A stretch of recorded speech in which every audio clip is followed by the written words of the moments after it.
everyone. This is Miss Karen again from the Carlinville Library, and today we are going to read about scarecrows.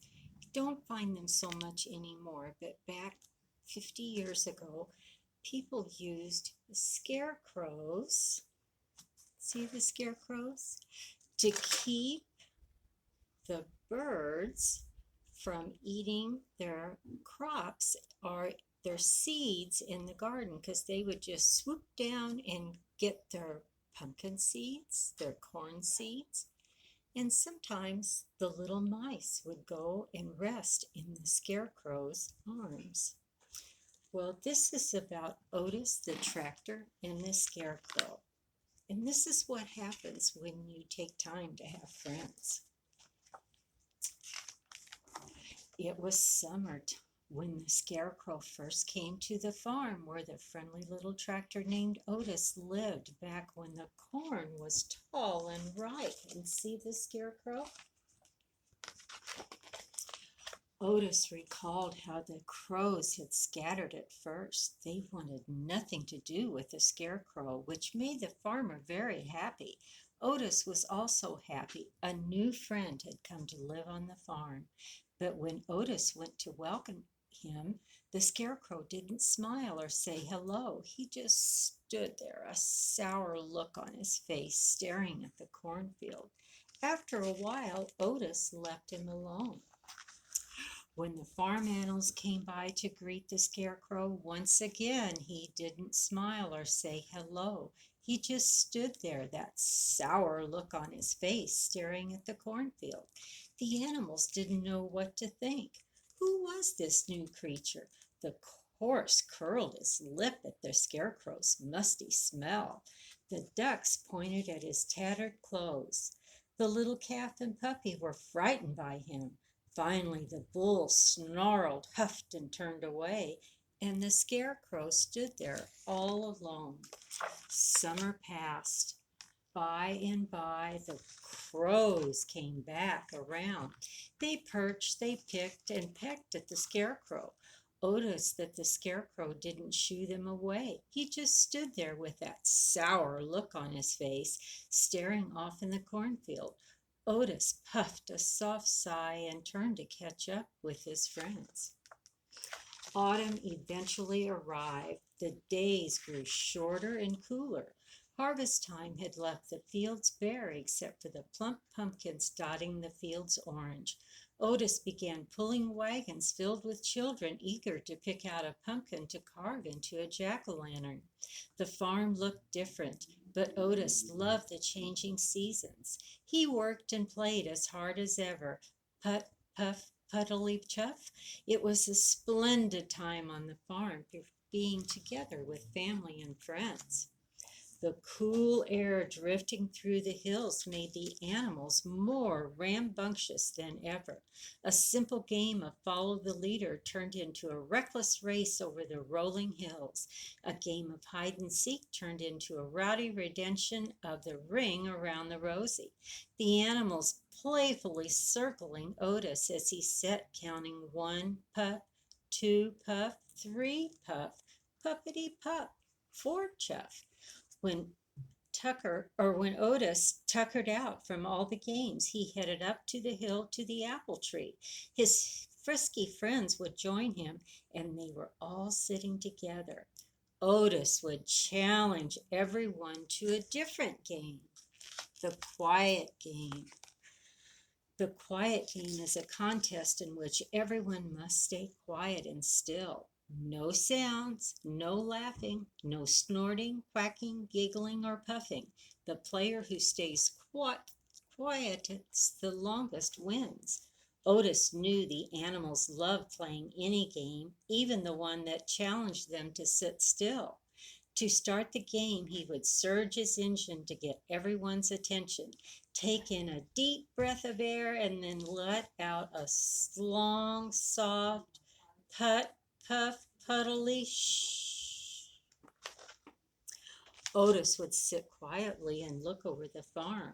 There was the mud pond full of autumn rains. There were plump pumpkins dotting the fields orange.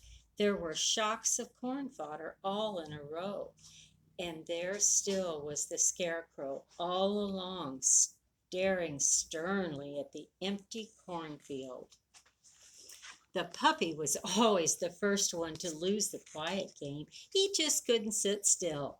The bull would twitch his nose, which made the little calf giggle. This made the bull chuckle with a snort.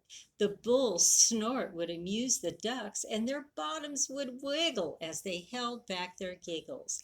The sight of the ducks' wiggling bottoms would amuse the horse so much that he would roll on the ground, neighing with laughter. At this the ducks would quack out a loud quack, and soon everyone would be laughing, snorting, quacking, and giggling. This always left Otis the winner, a big grin on his face as he sat under the apple tree with his friends. One day a cold rain set in. Otis and the animals ran for cover under the apple tree. They huddled together for warmth as Otis looked over the farm. There was the overflowing mud pond. There were shiny, wet pumpkins and soaked corn shocks all in a row. And there, swaying back and forth in the cold wind and rain, was the Scarecrow. Otis couldn't take his eyes off of him. He thought about how that Scarecrow must feel. And how do you think he would feel? Do you think he would be lonely all there by himself? Otis stood up. He marched down the hill, put, puddly, puff, puff, and crossed into the empty cornfield. Without hesitation, Otis chuffed and puffed straight up to the Scarecrow. Back under the apple tree, the animals watched intently. What do you think those animals are thinking about the Scarecrow all alone? And then here comes Otis to try to be his friends. Otis looked up into the painted eyes of the Scarecrow and smiled. The Scarecrow didn't smile back. He just stared off at the empty cornfield as always. The two of them stood quietly in that great big field as the wind and the rain battered them. Then Otis turned his body around and backed up right alongside the Scarecrow. With a chuff, he sat down next to him. Suddenly, the little calf and puppy scattered down the hillside, crossed into the cornfield, and curled right up next to Otis. Gradually, the cow and the horse ambled down the hillside. Before long, the ducks waddled their way down too. And finally, the big bull sauntered into the field, joining the others. Otis surged his engine to get everyone's attention, took in a deep breath of air, and let out a long, soft put, puff, puddly shh. Otis and the animals sat quietly until the puppy couldn't sit still another minute. The bull snorted on the calf's ears. The ducks wiggled their bottoms, and soon everyone was giggling, quacking, laughing, and even puffing. Everyone except the Scarecrow, of course, who never uttered a sound. Yet, as Otis watched, he couldn't be sure, but he thought he might have seen the Scarecrow smile. Either way, Otis thought the Scarecrow didn't look so lonely anymore, surrounded by his friends.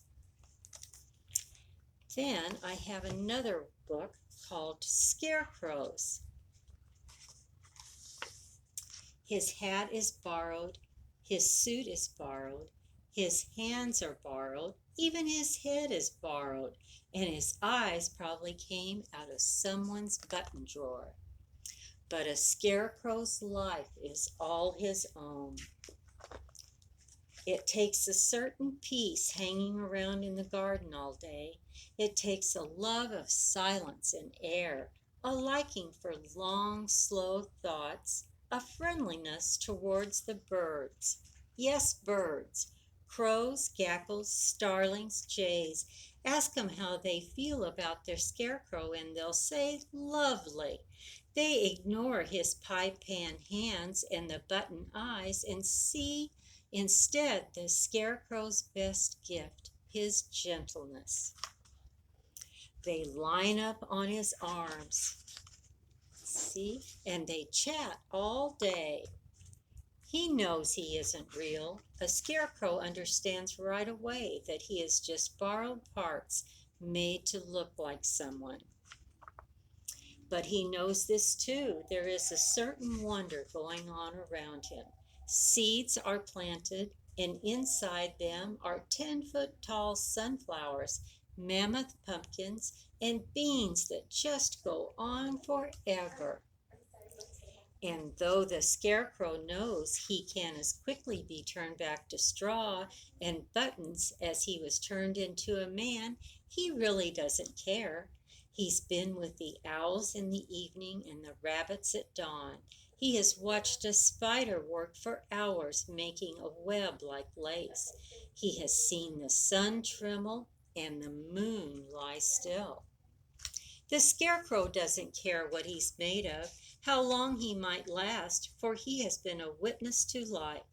The earth has rained and snowed and blossomed and wilted and yellowed and greened and vined itself all around him. His hat has housed mice, and his arms have rested birds. A morning glory has held tight to his legs, and guess what? A worm is in his lapel. There is not much else a person might want, and the Scarecrow knows this. So he doesn't mind that there's always a smile on his face or that his eyes are always open. He doesn't mind being up high. He doesn't mind staying there. The wind is brushing his borrowed head, and the sun is warming his borrowed hands, and the clouds are floating across his button borrowed eyes. The Scarecrow is thinking his long, slow thoughts. And soon the birds will be coming by. I hope you enjoyed these two books.